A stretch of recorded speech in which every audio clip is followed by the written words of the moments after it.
Duke took everything from her and ran to his mistress. Now she rules all while he crumbles. But first let me tell you how it all began. The rain did not wash away the shame. It only made the cold seep deeper into her bones. Lady Eleanor Ashford, no, not lady anymore, stood at the iron gates of Ashford Manor, the home that had been hers for 3 years of marriage. The home she was no longer permitted to enter. The guards had turned her away with eyes that would not meet hers. They had their orders. The Duke had been clear. She was nothing now. The dress she wore, pale blue silk once her finest, clung to her skin, heavy with rain and ruin. The hem dragged through mud that would never wash out. Her hair, carefully pinned that morning for what she thought would be a quiet breakfast with her husband, now hung in dark ropes down her back. She had no cloak, no bag, no coin. She had left the manor that morning as a duchess. She returned as a ghost.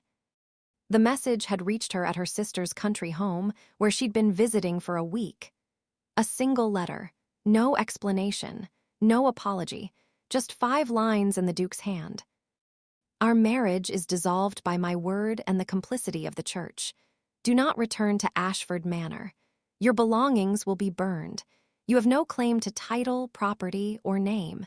You are released from obligation. Consider yourself fortunate. Fortunate.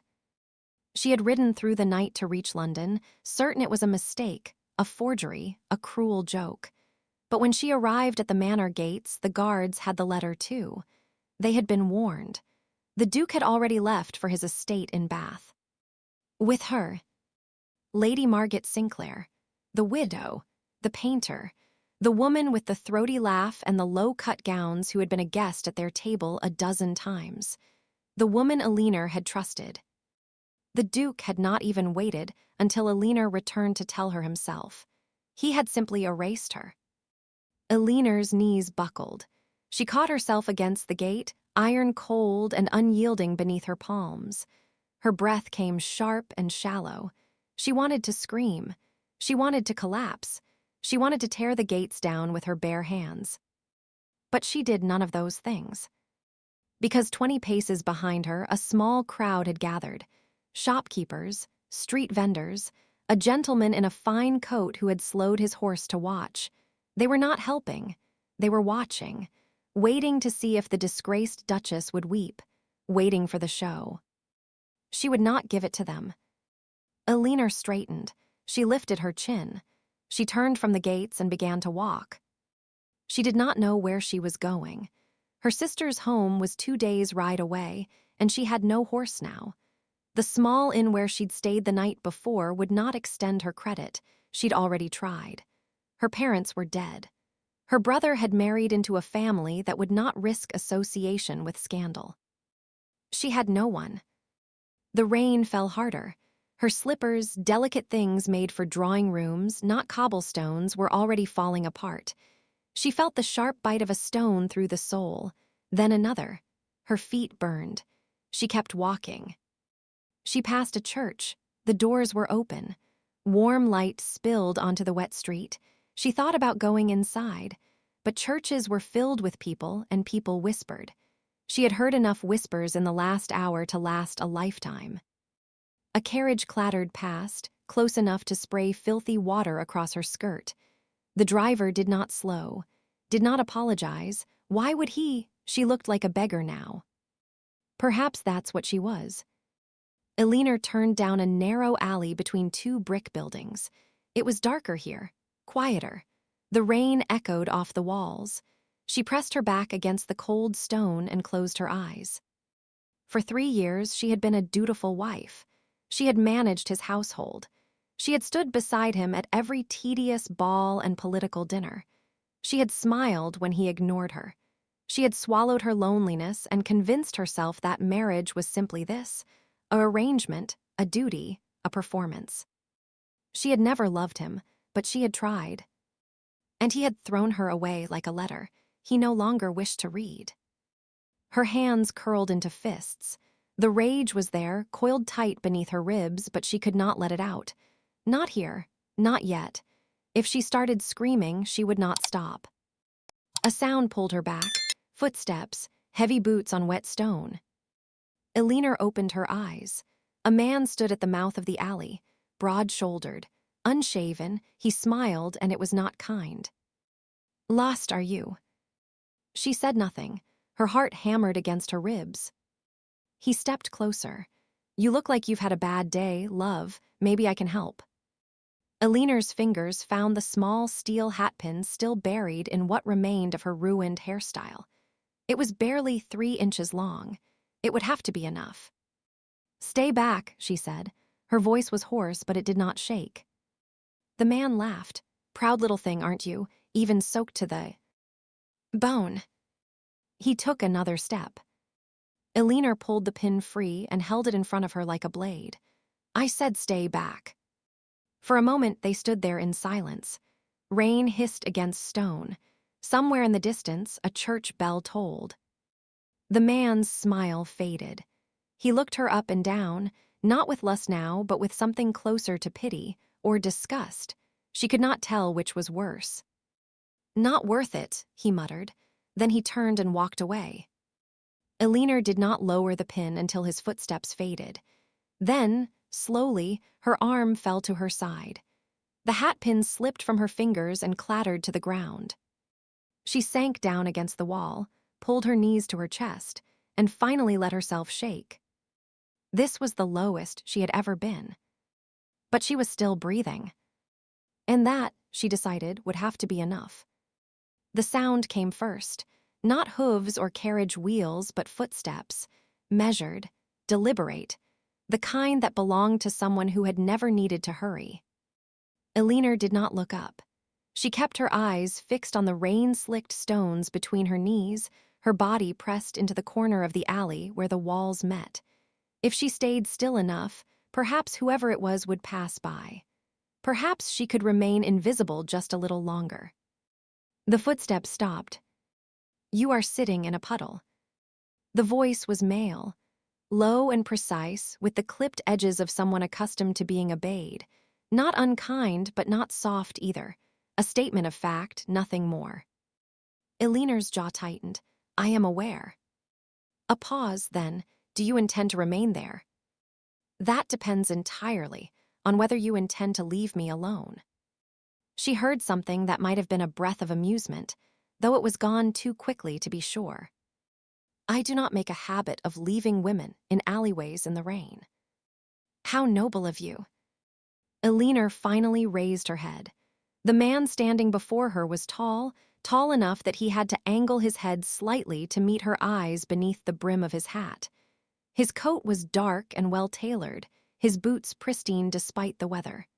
Everything about him suggested wealth and control, but his face surprised her. It was not handsome in the classical sense. His features were too sharp, too severe. A strong jaw, a nose that had been broken at least once. Dark eyes that studied her with an intensity she found deeply unsettling. This was not a man who smiled often. He did not smile now. "You are the Duchess of Ashford," he said. Not a question, a confirmation. Elinor's stomach dropped. "I am no one." "That is demonstrably untrue." He tilted his head slightly. "I saw you turned away from the manor gates. I confess, I did not expect to find you here." Shame flooded through her, hot and acidic. Of course he had seen. Everyone had seen. Her humiliation was public entertainment now. "If you've come to gawk," she said, her voice tight, "you've had your show. Leave me in peace." "I have not come to gawk." "Then what do you want?" He was silent for a moment, his gaze moving from her face to her ruined dress, her bare feet bleeding through the tattered remains of her slippers, the hatpin still lying on the ground beside her. When his eyes returned to hers, something in them had shifted. "I want," he said slowly, "to offer you a choice." Elinor laughed. It came out bitter and sharp. "I have no choices left." "You have at least 2. He took a step closer, then stopped, as though aware that proximity might be unwelcome. "You may remain here and hope that the next man who finds you is less opportunistic than the last, or you may come with me." She stared at him. "I don't know you." No, but I know you. He paused. Or rather, I know what was done to you, and I know it was unlawful. Her breath caught. What? The Duke cannot dissolve a marriage by decree. Only the Church can grant annulment, and only Parliament can grant divorce. Whatever document he presented to those guards is worth less than the paper it was written on. His voice remained calm, almost detached, as though he were discussing the weather. Your husband has committed fraud, possibly theft, depending on what assets he has seized, and certainly slander. Eleanor's heart began to pound. That's not possible. The guards had orders. The letter. The letter is a lie, he said it simply, factually. A lie that will hold only as long as you do not challenge it. She pushed herself to her feet, her legs shaking beneath her. Who are you? The man reached into his coat and withdrew a card. He held it out to her. She took it with numb fingers. The name embossed in black ink made her breath stop. Lord William Hartley, Viscount Northmore. She knew that name. Everyone did. Hartley was a reformer, a voice in Parliament that had made enemies of half the peerage by pushing for legal protections for women in marriage. He had once stood in the House of Lords and called coverture laws legalized theft. The scandal sheets hated him. The old guard despised him. Her husband, Dee, had mocked him at dinner parties. You're him, she whispered. I am. He inclined his head slightly. And before you ask, no, I am not here out of sentiment. I am here because your husband's actions represent precisely the kind of abuse I have spent the last 5 years attempting to eradicate from English law. If you allow me to help you, we can do more than restore your name. We can set a precedent. Eleanor's hands trembled. Why should I trust you? You shouldn't. His bluntness startled her. You should not trust any man who finds you at your lowest and offers salvation. It is a position of profound power imbalance, and I am aware of that. He took a slow breath, and for the first time she saw something in his expression that was not cold calculation. It was exhaustion, old and deep. But I will tell you this, he continued. 3 years ago, my sister was cast out by her husband in much the same manner. She had no one to fight for her, no law to protect her. By the time I learned what had happened, she had disappeared. His voice did not waver, but his eyes hardened. I have been searching for her ever since. I have not found her. The rain fell between them. Eleanor's throat tightened. I cannot save her, Hartley said quietly. But I can save you, if you will allow it. She wanted to say yes. Every instinct screamed at her to take his hand, to climb into whatever carriage waited at the end of this alley, to let someone else carry the weight for just a moment. But she had been a fool before. She had trusted a man who smiled at her and promised her a home. She had believed in vows that turned out to be vapor. What do you want in return? She asked. Hartley's expression did not change. Your testimony. When we take your husband to court, and we will, I need you to stand before Parliament and tell the truth of what he did. Every detail. No matter how painful. And if I refuse? Then I will take you to an inn, pay for a room and a hot meal, and leave you to decide your own path. He met her eyes. But you will still be destitute, and he will still be a duke. Eleanor's hands clenched into fists. Her nails bit into her palms. She thought of the guards who had turned her away, the crowd that had watched her stumble through the streets, the man in the alley who had looked at her like meat. She thought of the Duke, warm and safe in Bath, with Margaret Sinclair on his arm. She thought of the rage coiled tight in her chest, the rage she had swallowed and buried for 3 years of cold, polite marriage. If I do this, she said slowly, I want more than my name back. Hartley's eyes sharpened. What do you want? Eleanor lifted her chin. Her voice did not shake. I want him ruined. For the first time, Lord William Hartley smiled. It was a small thing, brief and sharp as a blade. Then we are in agreement. He held out his hand. Eleanor looked at it for a long moment. Then she stepped forward out of the shadows and placed her bleeding, shaking hand in his. Hartley's London residence was not what Eleanor had expected. She had braced herself for cold grandeur, marble halls, and judging servants, the kind of house that made you aware of your own smallness. Instead, she found herself in a townhouse that felt more like a fortress of paper than stone. Every room was lined with shelves, books stacked on tables, documents bundled and tied with string, maps pinned to walls. The air smelled of ink and old leather and strong tea. It was a place built for work, not for show.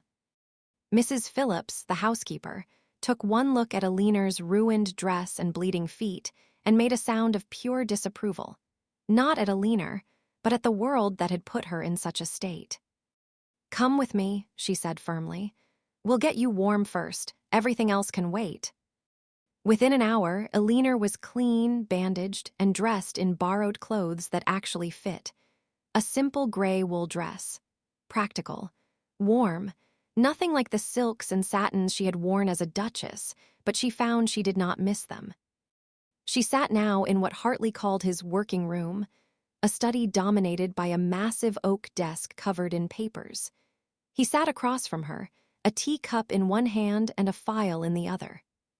"These," he said, setting the file on the desk between them, "are copies of your marriage settlement. I had my solicitor retrieve them this morning." Aliner stared at the papers. "How did you?" "The church keeps records. Your husband may have lied to you, but he could not erase the legal documentation." Hartley opened the file and turned it so she could read. "According to the settlement signed 3 years ago, you brought a dowry of £12,000, a property in Kent, and shares in your father's shipping concern." Her breath caught. She had forgotten about the Kent property. It had been a small manor house, nothing grand, but it had been hers. Her father had left it to her specifically, written into his will that it could never be claimed by a husband. "He told me the property had to be sold," she said quietly, "to pay debts." Hartley's expression darkened. "The property was never sold. It still exists, and it is still legally yours. He has been collecting its rents for 3 years. The rage that had been simmering in Aliner's chest flared hot and sharp. "He stole from me." "Yes," Hartley closed the file. "Which means we have grounds not only for fraud, but for embezzlement. If we can prove he knowingly misrepresented the terms of your marriage settlement, we can force a full financial audit." Aliner's mind raced. £12,000, 3 years of rents, the shipping shares her father had insisted she keep. She had not been penniless when she married. She had brought wealth into that union. And the Duke had taken it all. "What do I need to do?" she asked. Hartley studied her for a moment, as though measuring something he could not name. Then he leaned forward. "You need to learn how to fight." The days that followed were unlike anything Aliner had known. Hartley did not treat her like a victim to be sheltered. He treated her like a soldier to be armed. Each morning, she met with his solicitor, Mr. Graves, a thin, severe man with spectacles and a mind like a bear trap.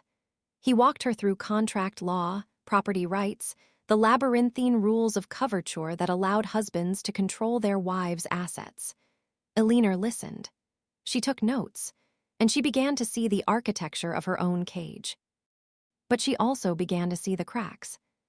"Coverture is not absolute," Mr. Graves explained one afternoon, tapping a thick legal text. "There are protections, limited, yes, but they exist. A marriage settlement is a binding contract. If your husband violated its terms, you have recourse." "Even though I am a woman." "Even so," Graves looked at her over his spectacles. "The law does not favor you, Lady Ashford, but it is not entirely against you. We simply need to be smarter than he is." Aliner discovered she was very good at being smart. She had always been clever. Her father had seen to that, teaching her mathematics and estate management when her mother was not looking. But she had buried that cleverness during her marriage, had learned to make herself smaller, quieter, less threatening. Now she let herself be sharp again. Hartley gave her access to his library. She read case law. She studied past trials involving marital disputes.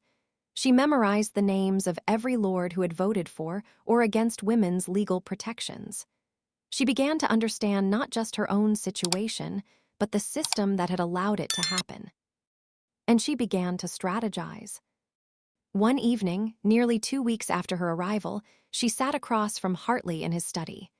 A fire crackled in the hearth. Outside, London was dark and cold, but in this room, Elinor felt warm for the first time in years. "I have been thinking," she said, setting down the document she had been reading, "about timing." Hartley looked up from his own work. "Go on." "If we move too quickly, the Duke will have time to hide assets, to fabricate documents, to build a defense." She leaned forward. "But if we wait until he believes he has won, until he has spent my money, until he has grown comfortable, he will make mistakes." A slow smile crossed Hartley's face. "You want to let him hang himself." "I want him to pull the noose tight with his own hands." Hartley set down his pen. "That is remarkably ruthless." "Good." For a moment, they simply looked at each other. There was no romance in it, not yet, perhaps not ever. But there was something else. Respect, recognition, the understanding that they were building something together, something that could burn down the world that had tried to destroy her. "There is something else," Elinor said carefully. "The Kent property. If it is legally mine, I want to see it." Hartley frowned. "It is a 3-day journey, and your husband may have placed people there too." "I know, but if I am going to reclaim my life, I need to start by reclaiming what is mine. Not in theory, in practice." She held his gaze. "I need to see it, to walk through it, to remind myself that I am not just fighting for justice. I am fighting for something real." Hartley was silent for a long moment. Then he nodded. "We leave in 2 days." The night before they were to depart, Elinor could not sleep. She stood at the window of her room, looking out over the dark rooftops of London. Somewhere out there, the Duke was sleeping beside his mistress.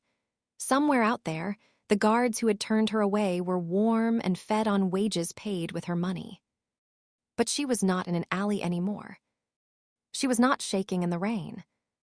She was here, in a house full of books and allies, with a plan forming in her mind like a blade being sharpened. A soft knock came at her door. "Come in," she said. Mrs. Phillips entered, carrying a tray with tea and biscuits. She set it on the small table by the window. "You should eat something," the housekeeper said gently. "You've been working too hard." Elinor smiled. "I have 3 years of not working to make up for." Mrs. Phillips studied her with shrewd eyes. "You're different than when you arrived." "How so?" "You stand taller." The older woman's expression softened. "And you've stopped apologizing for taking up space." Elinor had not realized she had been doing that, but Mrs. Phillips was right. For 3 years, she had made herself small, had apologized for existing, had swallowed her words and her anger and her brilliance because that was what a good wife did. She would not do that anymore. "Mrs. Phillips," Elinor said quietly, "may I ask you something?" "Of course." "Do you think I can win?" The housekeeper did not answer immediately. She poured tea with steady hands, added sugar, stirred slowly. Then she looked Elinor directly in the eye. "I think," she said, "that Lord Hartley has been waiting for someone like you for a very long time. Someone who will not break, someone who will fight." She handed Elinor the cup. "And I think your husband made a grave mistake when he underestimated you." Elinor took the tea. Her hands did not shake. "He won't make that mistake twice." Mrs. Phillips smiled. "No, I don't believe he will." After the housekeeper left, Elinor stood at the window for a long time, sipping tea and watching the city sleep. She thought about the Duke, about Margaret Sinclair, about the manor gates and the rain and the man in the alley. She thought about the girl she had been 3 years ago, hopeful and naive, believing that marriage would bring safety and belonging. That girl was gone. In her place stood someone harder, someone who had been broken and had chosen to forge herself into something sharp. Eleanor Ashford was no longer a duchess. But she was beginning to understand what she might become instead. A force. If you've ever been told you were nothing, if you've ever had someone try to erase you and thought you wouldn't survive it, stay with this story. Because Eleanor's fight is just beginning, and the Duke has no idea what's coming for him. The Kent property was smaller than Eleanor remembered, but it was hers.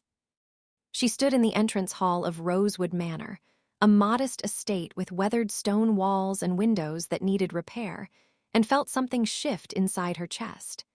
This was not the grand Ashford Manor with its marble floors and cold, echoing rooms.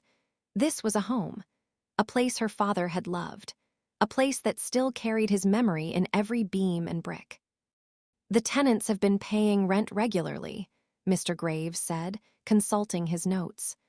£300 per annum, all of which your husband collected and never reported to you. Eleanor's jaw tightened. How many years? 3. That's £900, not counting the arrears he likely owes you from. A commotion outside cut him short. Through the window, Eleanor saw a carriage pulling up the drive. Black lacquer, gold trim, the Ashford family crest emblazoned on the door. Her blood turned to ice. "No," she whispered. Hartley was beside her in an instant. "Stay behind me." But Eleanor did not move. She stood perfectly still, watching as the carriage door opened and a man stepped out. The Duke of Ashford had always been handsome, tall and fair-haired, with the kind of classical features that made women sigh and men envious. He looked exactly as she remembered, polished, confident, utterly self-assured. Except for his eyes. His eyes were desperate. He saw her through the window. For a moment, neither of them moved. Then he strode toward the entrance, his boots crunching on gravel. Mrs. Phillips moved to bar the door, but Eleanor shook her head. "Let him in." Hartley's voice was low and warning. "Eleanor, I need to hear what he has to say." The door opened. The Duke stepped inside, and the room seemed to shrink around him. He had always had that effect, a presence that demanded attention, that filled every space he occupied. But Eleanor did not shrink anymore. "Eleanor," his voice was softer than she expected, almost gentle. "Thank God, I've been searching for you." She said nothing, just looked at him with the same expression she might give a stranger. The Duke's composure flickered. "I know you must be confused, angry, but there has been a terrible misunderstanding." "A misunderstanding?" Eleanor's voice was flat. "Is that what you call it? The letter, the orders I gave, they were not meant for you." He took a step closer. Hartley moved to intercept, but Eleanor raised a hand, stopping him. The Duke continued, "There was a woman who had been making claims against me. False claims. I thought I was told." "You were told I was an imposter." Eleanor's laugh was sharp and cold. "Interesting, since I am the woman you married, the woman you vowed to honor, the woman whose dowry you have been stealing for 3 years. The Duke's face paled. "I never stole." £900 in rents from this property alone. Eleanor gestured to the room around them. £12,000 from my dowry that you claimed was used to pay debts that do not exist. Shares in my father's shipping company that you transferred to your own name."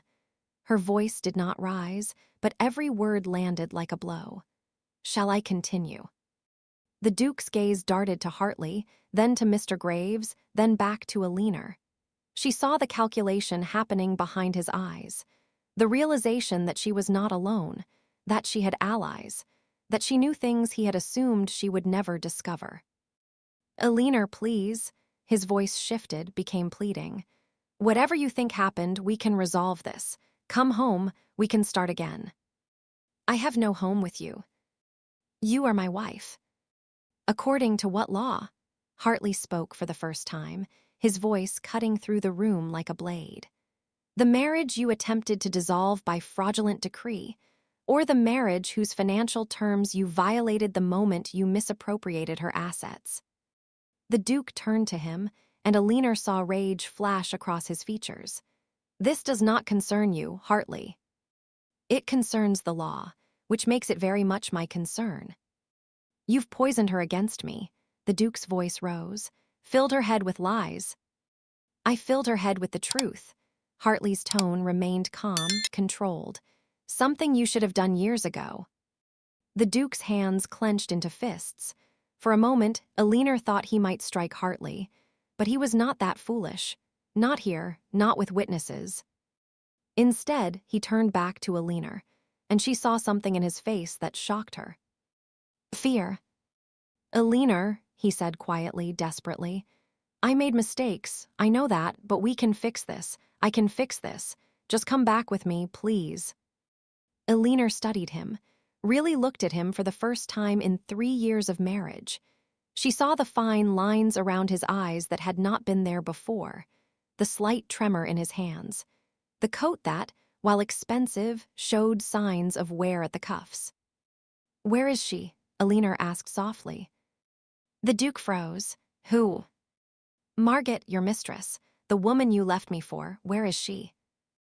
His jaw tightened. He said nothing. She's gone, isn't she? Alina took a step closer. She took what she wanted and left, and now you are alone, and perhaps not as wealthy as you once were. The Duke's silence was answer enough. Alina felt something she had not expected. Not satisfaction, not vindication, just a cold, clear understanding of exactly who this man was. A coward. You did not come here because you realized you loved me, she said. You came because you need me, because without my money, without the appearance of a stable marriage, you are vulnerable, exposed. That is not. Do not lie to me again. Her voice was steel. You have lied to me for 3 years. You will not lie to me anymore.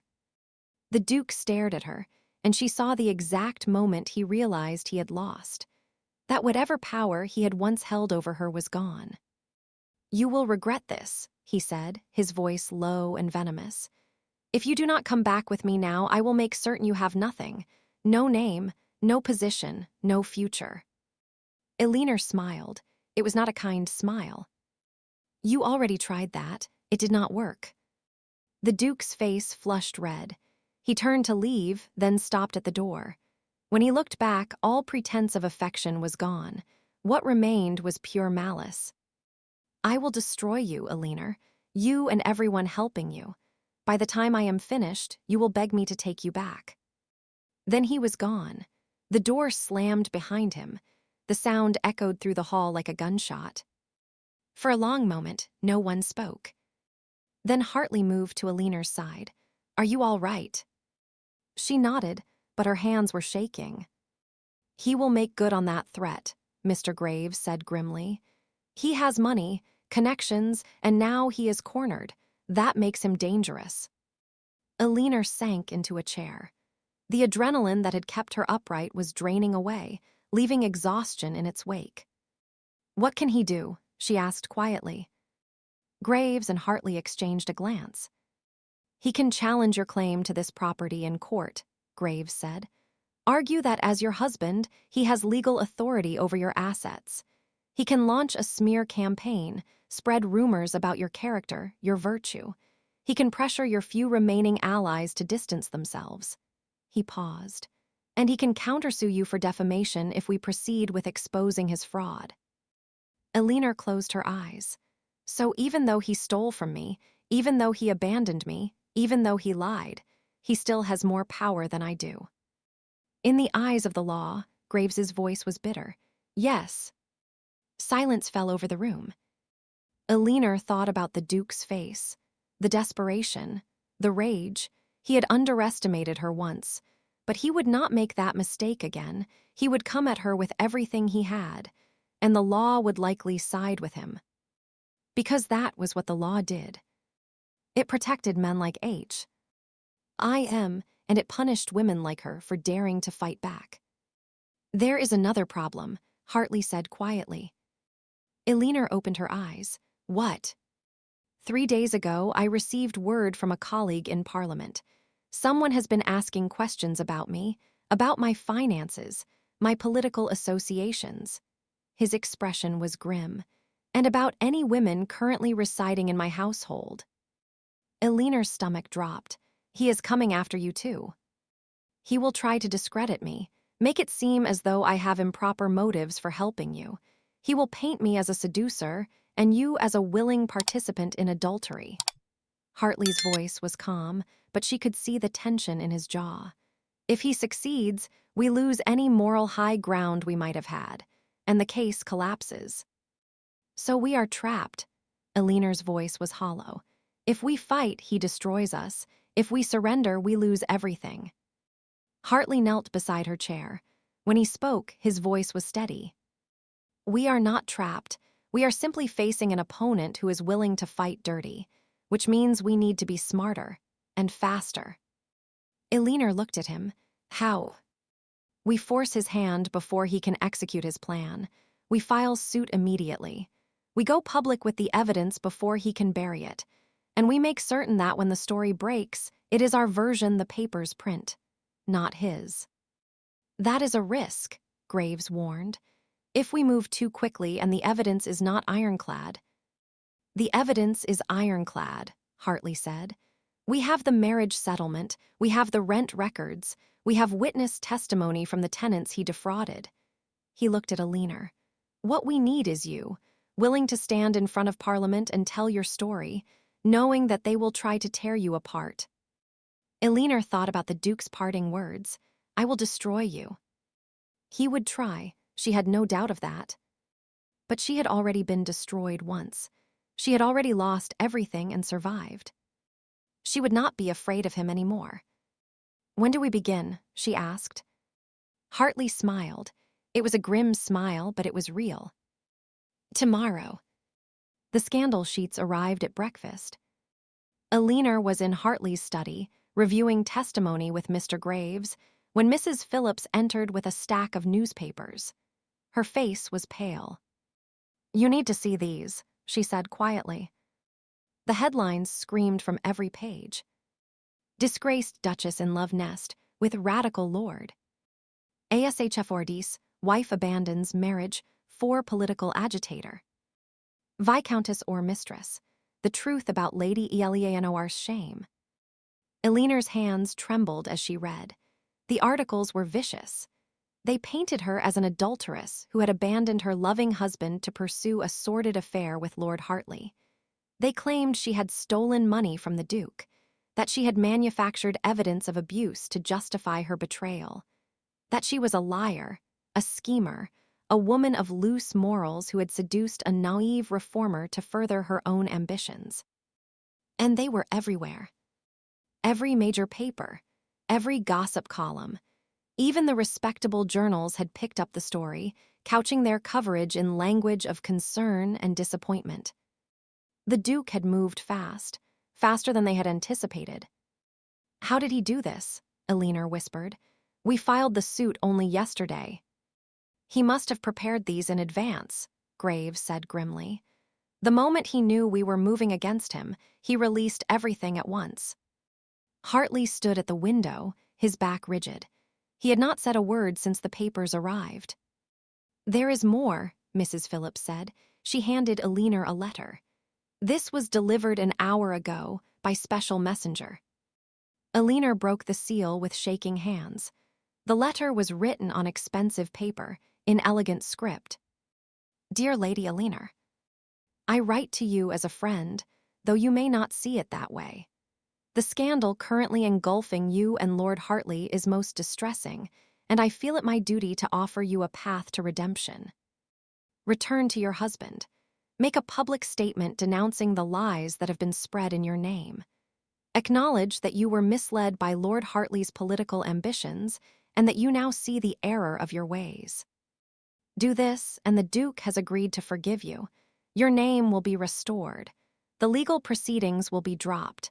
You will be welcomed back into society as a repentant wife who was briefly led astray. Refuse, and I fear the consequences will be severe. The evidence against you is considerable. Witnesses will testify to improprieties. Your reputation will be destroyed beyond repair, and Lord Hartley's career will end in disgrace." You have until tomorrow evening to decide. Choose wisely.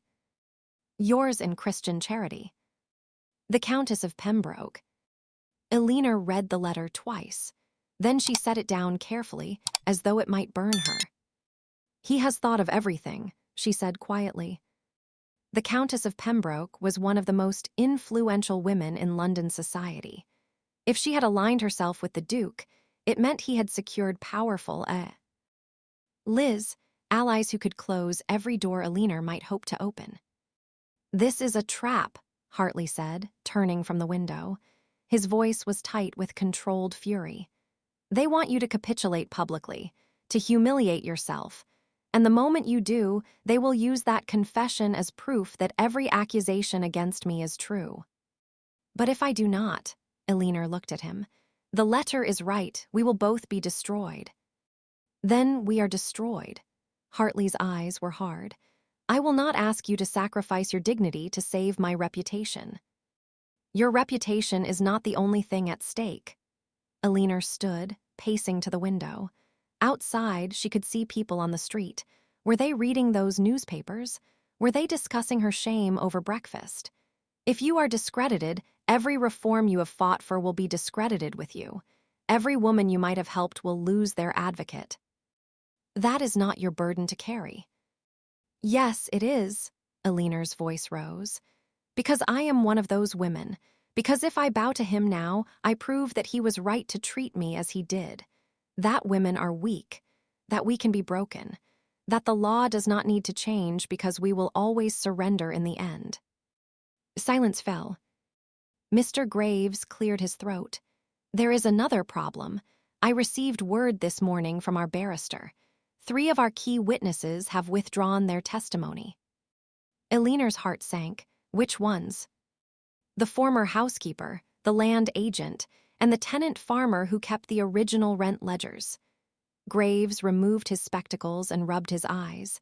They have all been persuaded to remain silent. Bribed, Hartley said flatly. Or threatened. Graves replaced his spectacles. Without their testimony, we cannot prove the Duke misappropriated the rents.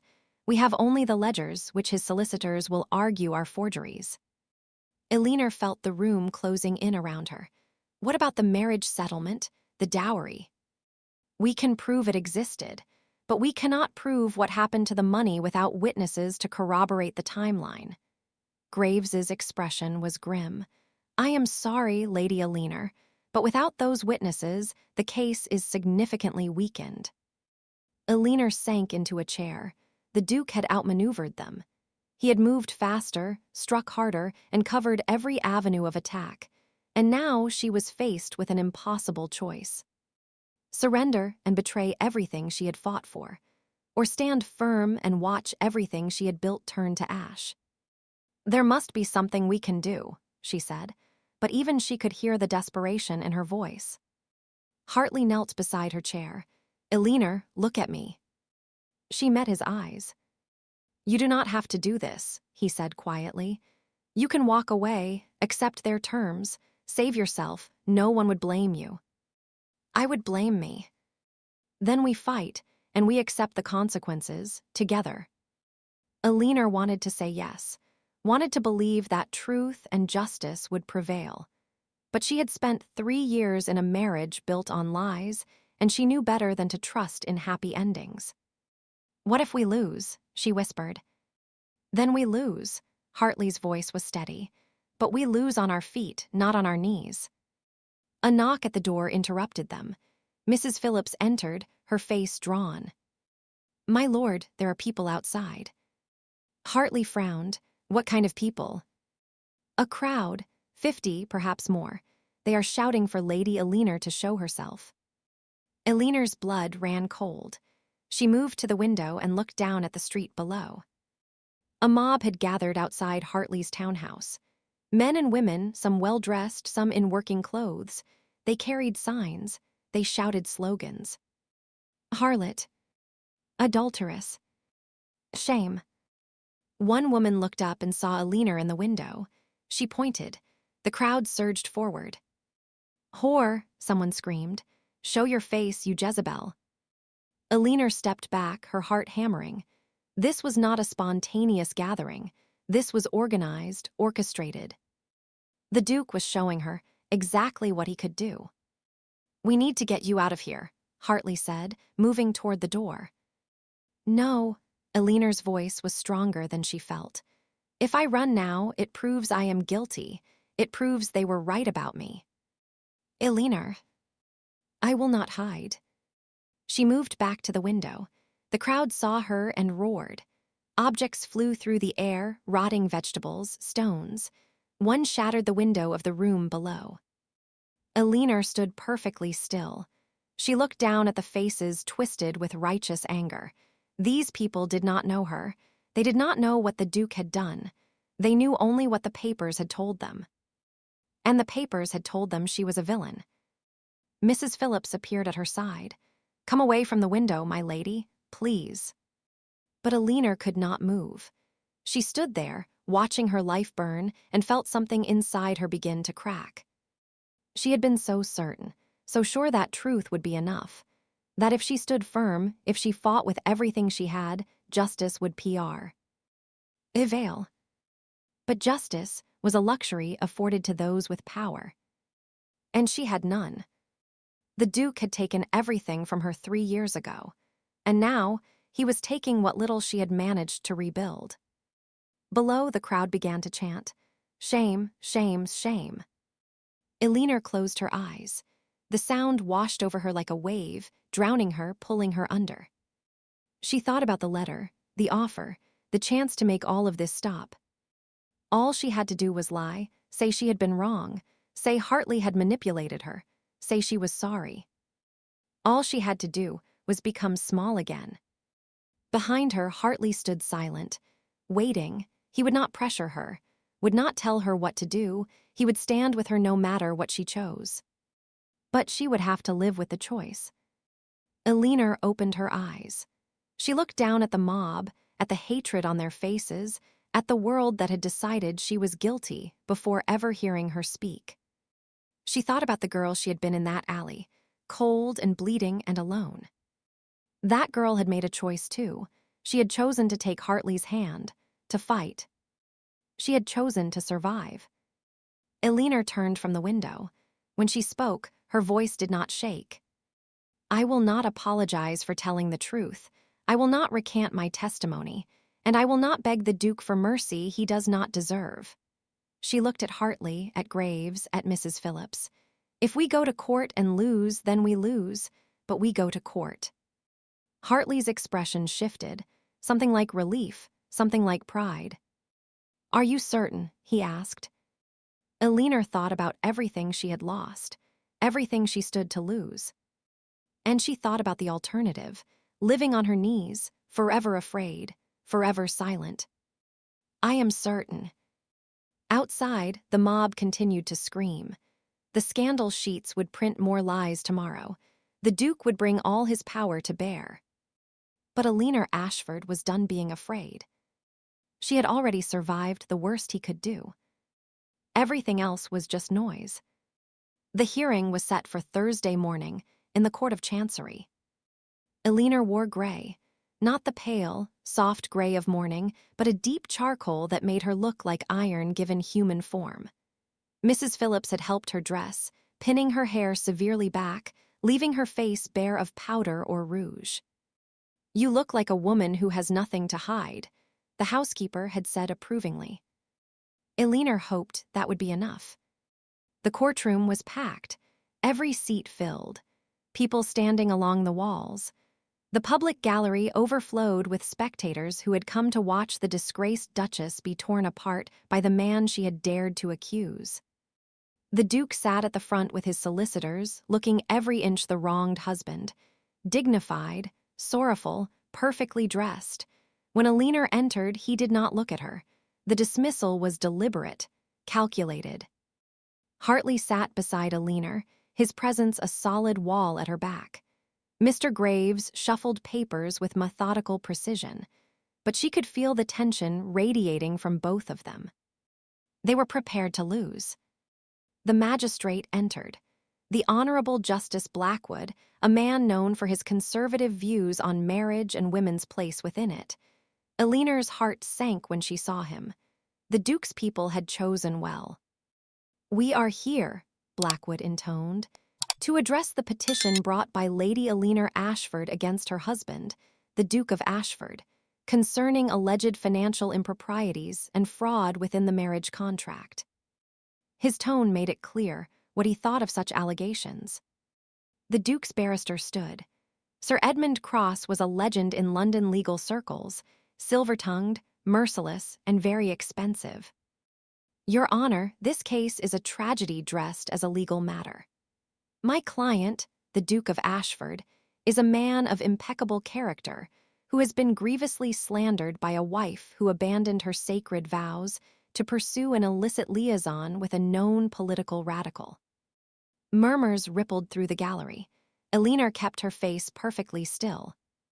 The so-called evidence presented by the petitioner is a collection of misrepresentations and forgeries, orchestrated by Viscount Northmore in a transparent attempt to destroy a good man's name for political gain. Sir Edmund turned to face Eleanor directly. "And the woman at the center of this scheme is either a willing conspirator or a pathetic dupe. Either way, her petition is without merit and should be dismissed immediately." He sat down. The Duke nodded approvingly. Hartley's barrister stood, a younger man named Thomas Wexford, brilliant but untested in cases of this magnitude. "Your Honor, we intend to prove that the Duke of Ashford systematically defrauded his wife of property and income legally entitled to her under the terms of their marriage settlement. We have documentation. We have ledgers. We have—" "You have nothing."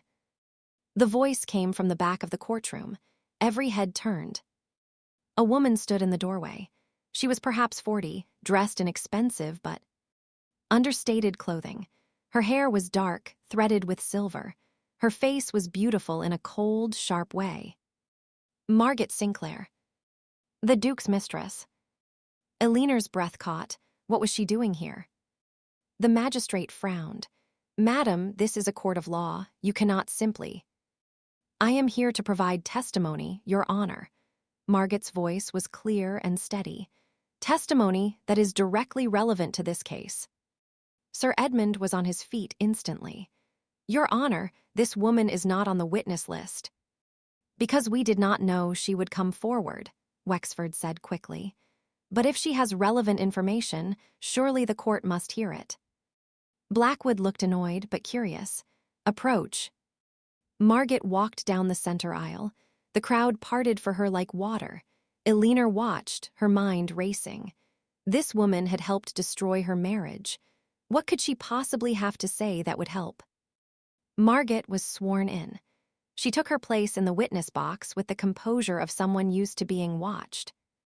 "State your name for the record," Blackwood said. "Margaret Sinclair, widow of the late Captain James Sinclair."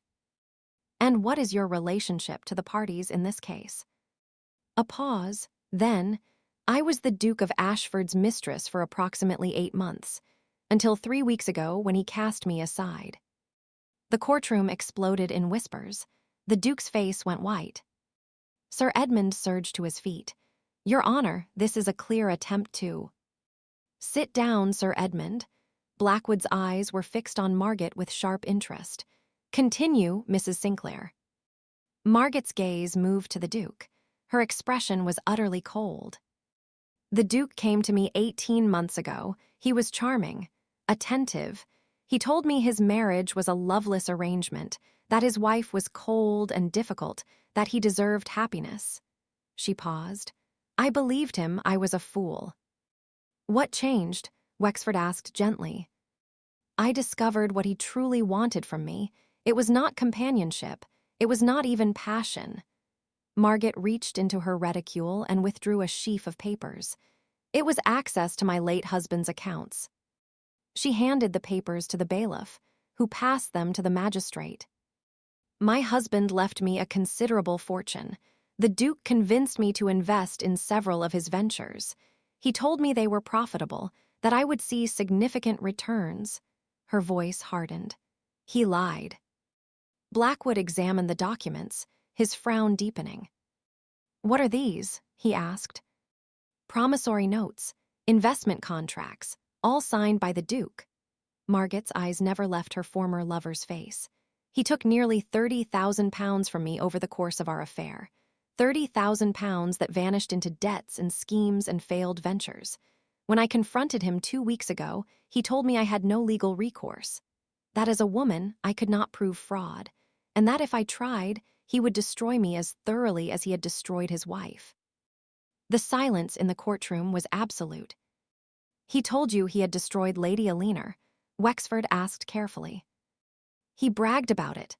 Margaret's voice shook with barely controlled rage. "He said she had been too proud, too questioning, that she had dared to ask where her money was going, and so he had decided to teach her a lesson. He told me how he forged the dissolution documents, how he paid the guards to turn her away, how he planned to wait until she was desperate enough to come crawling back, and then he would make her beg."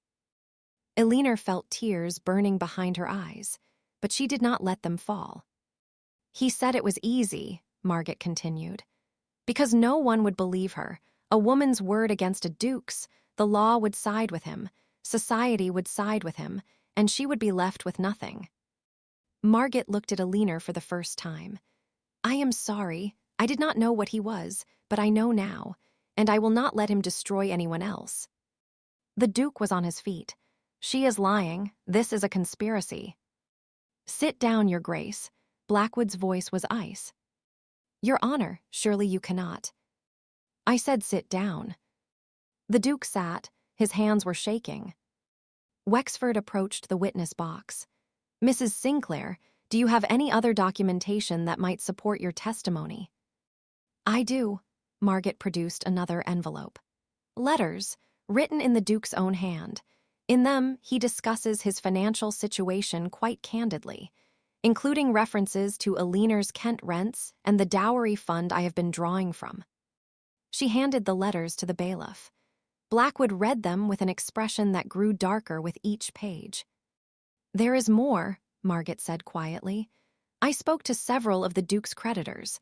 They were quite willing to provide documentation of his debts, gambling debts, investment debts, loans taken against properties that were not his to mortgage." She paused. "Including the Kent property that legally belongs to Lady Eleanor." Sir Edmund tried one more time. "Your Honor, this woman is a scorned mistress seeking Rev. N.J."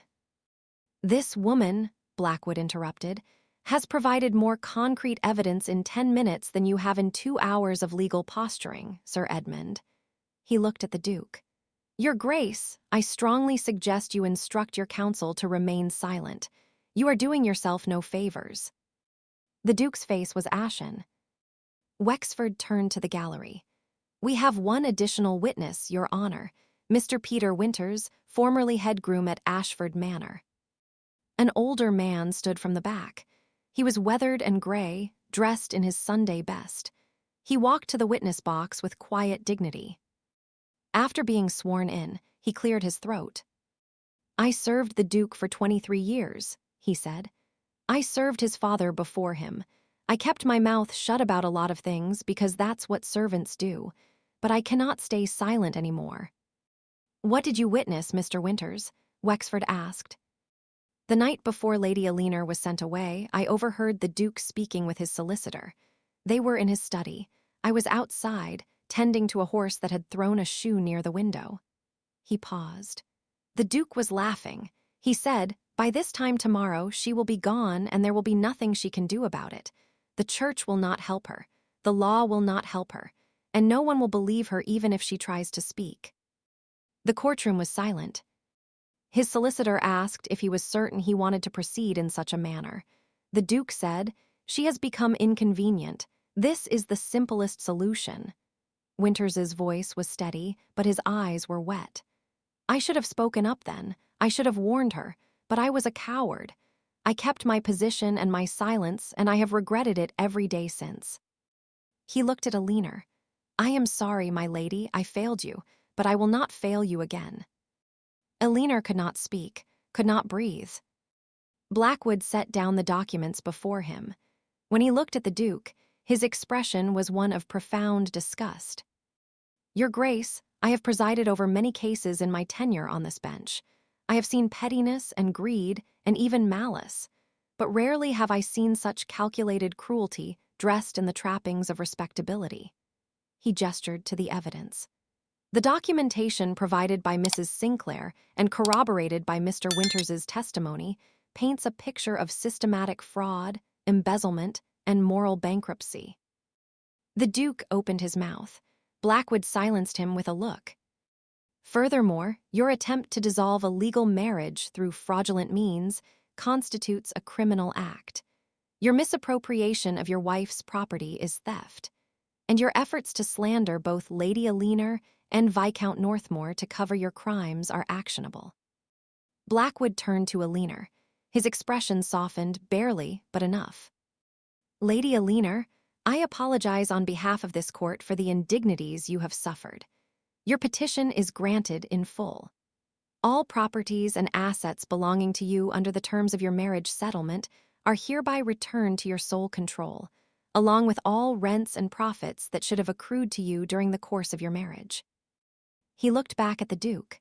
"As for you, Your Grace, I am referring this matter to the Lord Chancellor for further investigation.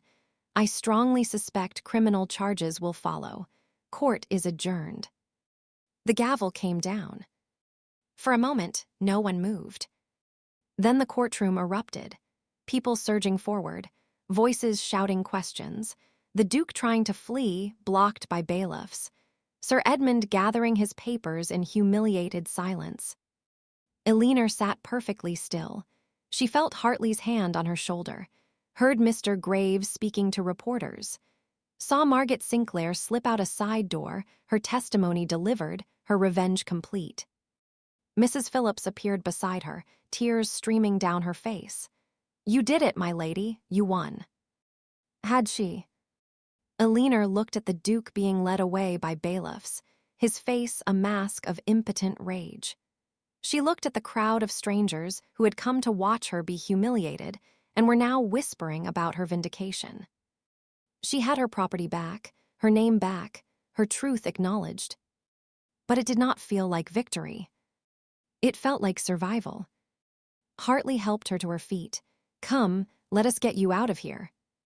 Aliner let herself be guided through the crowd, through the shouting reporters, through the chaos of her life becoming public spectacle. Outside, the air was cold and clean. She breathed deeply for the first time in hours. "Are you all right?" Hartley asked quietly. Aliner thought about the question. Was she all right? She had been cast out, humiliated, stripped of everything. And then she had fought back. She had found allies. She had stood firm when the world told her to kneel. And she had won. Not because she was strong, not because she was special, but because the truth, once spoken, could not be silenced. "Yes," she said finally, "I am all right." And for the first time in 3 years, she meant it. If this meant stirred something in you, if you have ever watched someone finally get the justice they deserved, leave a comment. What would you have said to the Duke in that courtroom? Your thoughts keep these stories alive. And if you want to see how Aliner claims the life she truly deserves, stay until the end. You won't want to miss it. 6 months later, Aliner stood in the drawing room of Rosewood Manor and barely recognized her own life. The house had been transformed. What had once been a neglected estate with peeling paint and broken shutters now gleamed with fresh care. The gardens had been replanted, the tenants' cottages repaired. The land, which had been mismanaged for years, now produced healthy crops under the guidance of a steward Aliner had hired herself. She had done this, not with a husband's money or a father's legacy, but with her own hands and her own mind. The court's judgment had returned everything to her: the Kent property, the dowry, 3 years of stolen rents, and compensation for damages. It amounted to nearly £20,000, enough to rebuild, enough to invest, enough to ensure she would never be dependent on anyone again. But money was only the beginning. Elinor had discovered something during those months of legal battle. She was good at this: estate management, financial planning, negotiation. All the skills her father had taught her in secret, all the intelligence she had been forced to hide during her marriage, now had purpose. She did not just manage Rosewood, she expanded it. She purchased the neighboring estate when it came up for auction.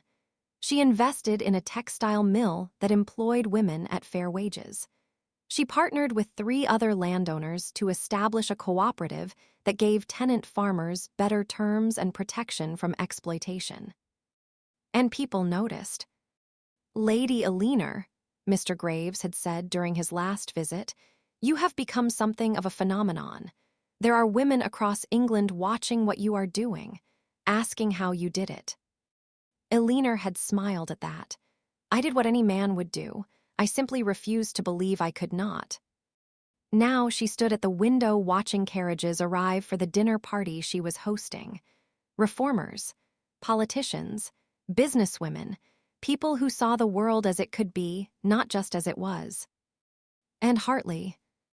He arrived last, as he always did, and Elinor felt her heart lift at the sight of him.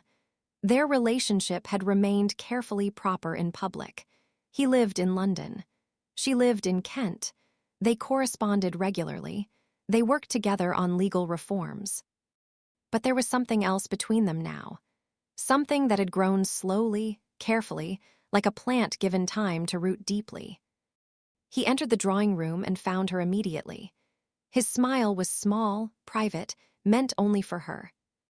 "Elinor," he took her hand and kissed it, formal and correct, but his eyes held warmth. "You look well." "I am well," she gestured to the room filling with guests, "though I may have invited too many people." "Impossible, this is important work." He lowered his voice. "I have news. The Matrimonial Causes Act passed its second reading in Parliament. It will likely become law by year's end." Elinor's breath caught. The act would allow women to petition for divorce without requiring an act of Parliament. It would give them legal standing to protect their property. It was not everything, but it was progress. "Because of what happened to you," Hartley said quietly. "Your case changed minds, showed them that the current laws enable cruelty." "It should not have taken my suffering to prove that." "No, but sometimes the world learns slowly." He paused. "There is something else. I have been asked to chair a commission on women's property rights. It is a 5-year appointment. Significant influence, real power to shape legislation." "Hartley, that is wonderful. I want you to serve on it with me." Elinor stared at him. "What?" "As an advisor, officially. The commission is authorized to appoint experts with direct experience in matrimonial law. You have that experience. And you have credibility that I, as a man, will never possess." His expression was serious. "I need your voice at that table, Elinor. The reforms need your voice." She could not speak. 6 months ago, she had been nothing. Now she was being offered a role in shaping the laws of England. "I will have to consider," she began. "Say yes," Hartley's voice was soft. "Please."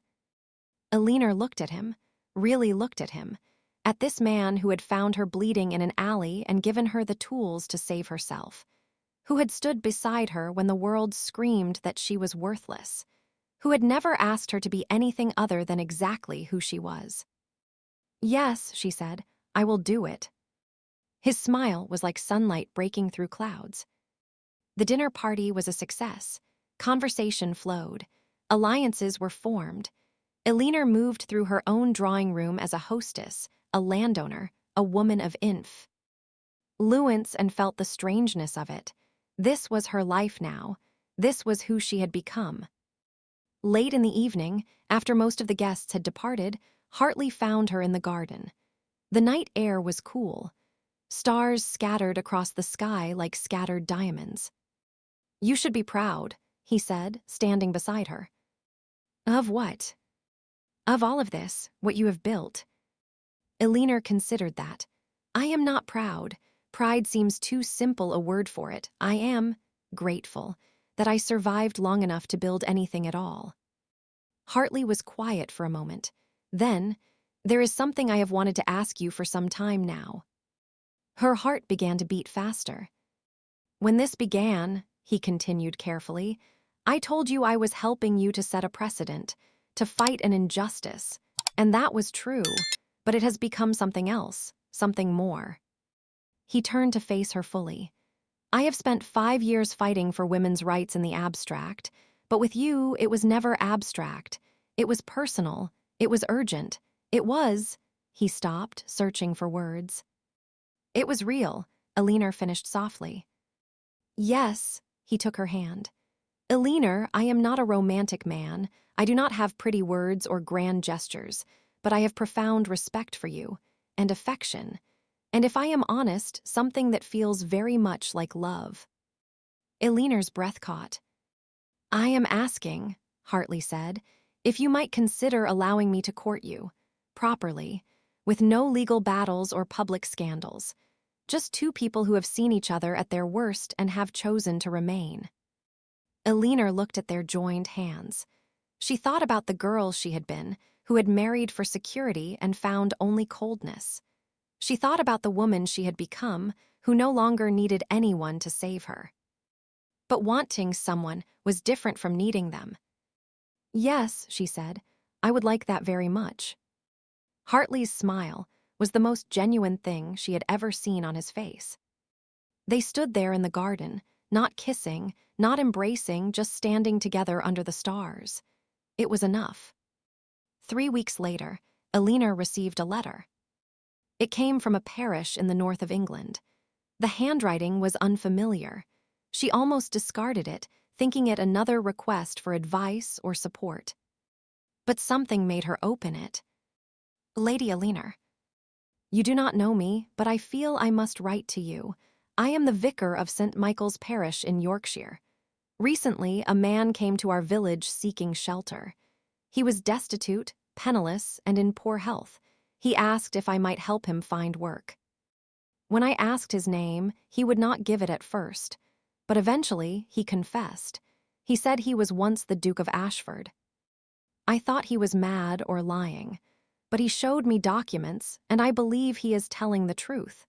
He has lost everything: his title under investigation, his properties seized to pay debts, his name destroyed. He asked if I knew what had become of you. I told him I had heard you were well, prosperous, that you had become a voice for reform. He wept when I said that, and then he asked me to send you a message.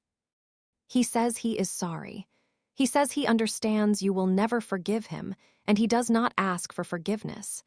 But he wanted you to know that he understands, now, what he destroyed, and that he will carry that knowledge for whatever remains of his life. I share this with you not because I believe he deserves your pity, but because I thought you might wish to know. Yours in faith, Reverend Thomas Ashworth. Elinor read the letter twice. Then she folded it carefully and placed it in her desk drawer. She felt no satisfaction, no vindication, no triumph. Only a deep, quiet sadness for the waste of it all. 4 months after that, Elinor was in London for a session of the Reform Commission when she saw him. She was walking through Hyde Park with Hartley, discussing the latest draft of the property bill, when she noticed a figure on a bench. Thin, shabby, staring at nothing. She stopped walking. It was him, the Duke. Except he looked nothing like the man she had married. His fine clothes were gone, replaced by a worn coat and scuffed boots. His face was gaunt. His hair, once carefully styled, hung lank and graying. He looked like a ghost of himself. Hartley followed her gaze. "Elinor, we can go another way." "No," Elinor surprised herself. "I need to speak to him." "Are you certain?" "Yes." She approached the bench. The Duke did not notice her at first. He was lost in some private misery, his hands shaking slightly in his lap. "Your Grace," she said quietly. He looked up, and she saw the exact moment recognition hit. His face crumbled. "Elinor," his voice was a broken whisper. "I did not think, I did not expect. I received a letter from a vicar in Yorkshire." The Duke closed his eyes. I should not have asked him to write. I had no right. No, you did not. Elinor sat down on the bench, keeping distance between them. But he did anyway. They sat in silence for a long moment. I am sorry, the Duke said finally. His voice was hollow. I know those words mean nothing. I know they cannot undo what I did, but I am sorry. Elinor looked at him, really looked. This man had been her husband, had promised to honor her, had destroyed her instead. And now he was nothing. She felt no pleasure in it. I do not forgive you, she said clearly. I will never forgive you. What you did was unforgivable. The Duke nodded. A tear slipped down his cheek. But I do not hate you anymore either, Elinor continued. Hate requires energy I no longer wish to spend on you.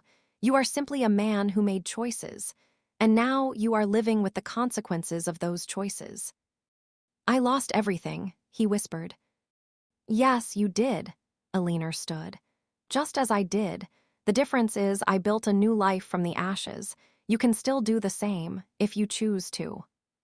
The Duke looked up at her, confusion and something like hope flickering in his eyes.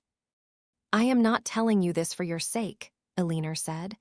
I am telling you this for mine, because I refuse to let what you did define the rest of my life. You were a chapter in my story, a painful one, but you are not the whole story. You are not even the most important part. She turned to leave. Elinor, his voice stopped her. What you have become, what you are doing for other women, it is extraordinary. She looked back at him. Yes, it is. Then she walked away. Hartley was waiting at the edge of the path. He offered his arm, and she took it. Are you all right? He asked. Elinor breathed in the cool London air. She felt lighter than she had in years, as though she had been carrying a weight she had not realized was there and had finally set it down. Yes, she said, I am. They walked together through the park. Behind them, the Duke sat on his bench, alone with the ruins of the life he had destroyed. Ahead of them, the city stretched out in all its noise and chaos and possibility. Elinor did not look back. She had no need to. The past was finished. The future was hers. 2 years later, Elinor stood at the window of her study in Rosewood Manor, no longer the small estate it had once been, but the heart of something larger. Outside, the grounds stretched in every direction. Gardens designed by the finest landscape architect in England. Fields worked by farmers who owned shares in their own harvests. A school for tenant children funded by Elinor's own investment portfolio. This was hers, all of it, built not with a husband's name or a father's legacy, but with her own vision and relentless will. On her desk lay the morning's correspondence, a letter from Parliament requesting her testimony on the upcoming Married Women's Property Act, an invitation to speak at Oxford on women's legal rights, a proposal from 3 businesswomen in Manchester who wanted her advice on establishing a cooperative textile factory, and a note from Hartley, who was arriving this evening. Elinor smiled at that. Their courtship had been slow, careful, built on friendship and mutual respect rather than passion and urgency. They had taken their time. They had made certain. 3 months ago, he had asked her to marry him, not with flowery speeches or bended knee, but with a simple question posed over breakfast. Do you think we might be happy together? Elinor had considered it seriously. She had thought about what marriage had meant the first time, a cage, a trap, a slow erasure of self. But the law had changed. The act had passed. Women could now own property in their own names even after marriage, could keep their earnings, could enter contracts. The cage had been broken, at least partially. And more than that, she trusted him, not blindly, not naively, but with the clear-eyed certainty of someone who had seen him keep his promises even when it cost him. Yes, she had said, I think we might. They would marry in the spring, a small ceremony, practical vows they had written themselves, a marriage built on partnership, not possession. But that was not why Alina stood at her window smiling. She was smiling because yesterday she had received news. The woman's shelter she had helped establish in London, a place where women fleeing abusive marriages could find safety and legal counsel, had just opened its 10th location.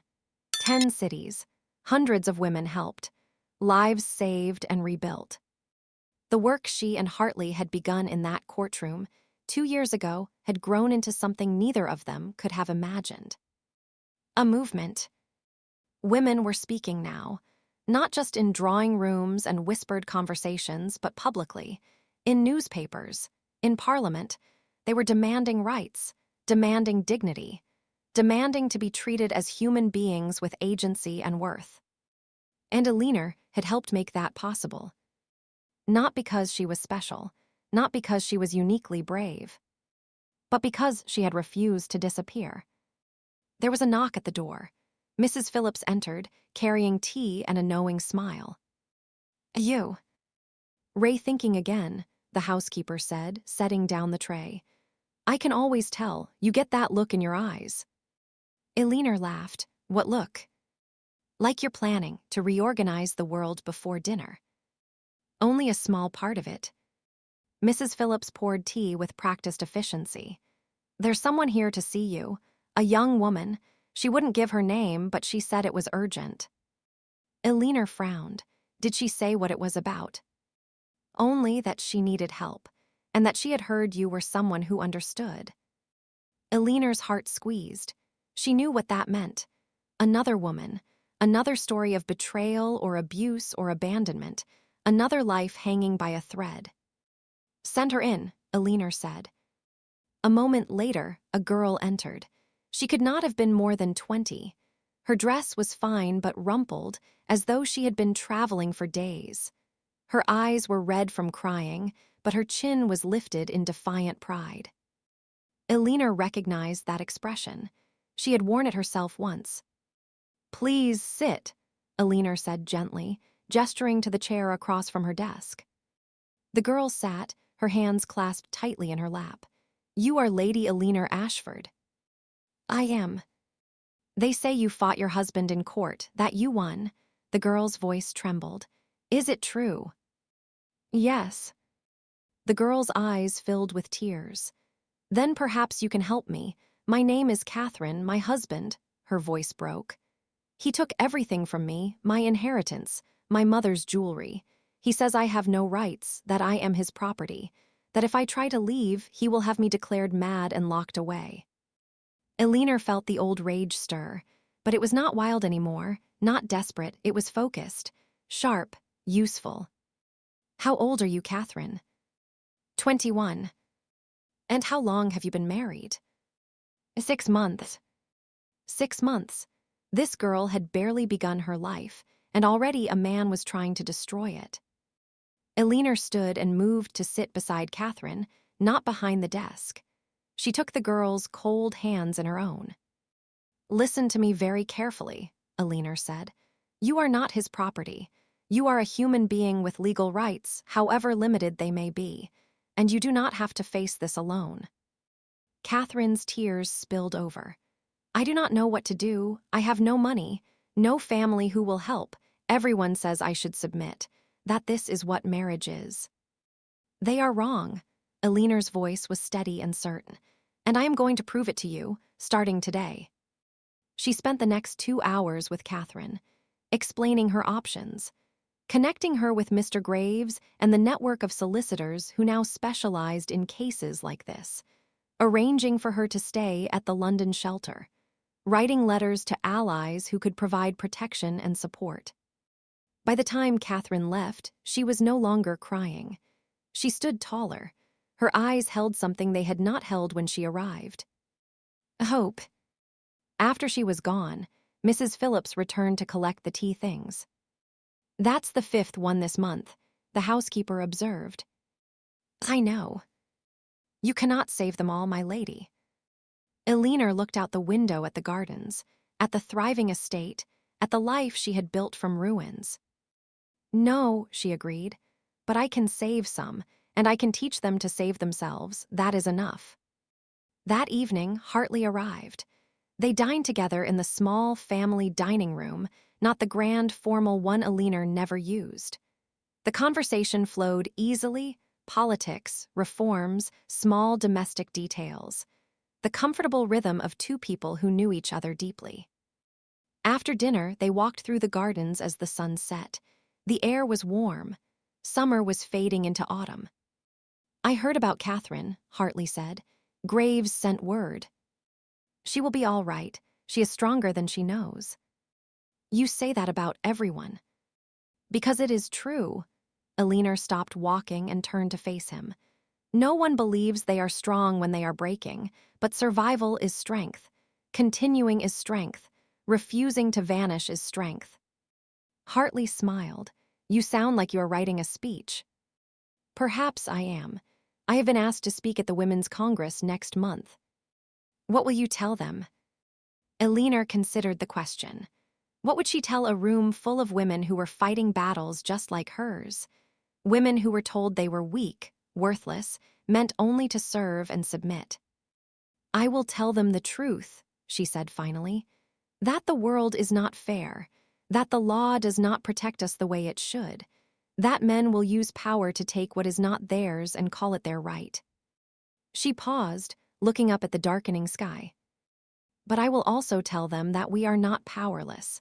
That every time we refuse to disappear, we make it harder for them to erase the next woman. That every time we speak truth, we create space for others to speak. That change is slow and painful and incomplete, but it is possible." Hartley took her hand. "And they will believe you, because you are living proof." Alina thought about the girl she had been in that alley, bleeding and broken and alone. She thought about the Duke, who had tried to destroy her and had destroyed himself instead. She thought about Margaret Sinclair, who had chosen truth over comfort. About Mr. Winters, who had chosen courage over silence. About all the people who had stood with her when standing was dangerous. "I am not proof of anything except that I was stubborn enough to survive," she said. "Stubbornness is underrated," Hartley replied with a smile. They walked back to the house as stars began to appear. Inside, fires burned warm against the cooling night. Rooms filled with books and work and purpose. A life that was hers. Alina thought about the Duke sometimes, wondered if he was still alive, still struggling, still carrying the weight of what he had done. But mostly, she did not think about him at all. He had been the wound, but he was not the story. The story was what came after. The slow, painful, beautiful work of rebuilding. The discovery that she was more than she had been taught to believe. The understanding that dignity was not something given by others, but something claimed for oneself. The Duke had taken everything from her. And in doing so, he had freed her to become everything. Years later, historians would write about the reforms of this era. They would talk about the Matrimonial Causes Act and the Married Women's Property Act. They would cite legal precedents and parliamentary debates. Some of them would mention Lady Alina Ashford, the woman who stood in court and refused to be silent, the woman who turned her suffering into a weapon for change. But Alina would not live to see those histories written. She would only live the life she built, full and complex and sometimes difficult, but entirely her own. She would marry Hartley and remain herself. She would run her estates and her businesses with skill and precision. She would mentor dozens of young women, teaching them to see their own power. She would give testimony before Parliament 7 more times. She would write 3 books on women's legal rights that would be studied for generations. And she would never, not once, apologize for surviving. On her desk, until the day she died, would sit a small embroidered handkerchief. Pale blue silk, the color of the dress she had been wearing in that alley. The hem was still stained with mud that would never wash out. She kept it as a reminder. Not of the pain, not of the Duke, not of the wound, but of the moment she chose to stand up. The moment she placed her bleeding hand in Hartley's and decided that survival was not enough. The moment she decided to live. Eleanor's story is one of survival, yes. But more than that, it's about reclaiming power from those who tried to take it. If her journey moved you, if you've ever felt erased or discarded, I want to hear from you. Leave a comment. What moment in this story resonated with you most? Was it the courtroom vindication, the moment she walked away from the Duke in the park, or something else entirely? Your voices matter. Your stories matter. Subscribe so you never miss these tales of women who refused to disappear. And remember this, dignity cannot be taken from you. It can only be surrendered. And Eleanor Ashford never surrendered a damn thing.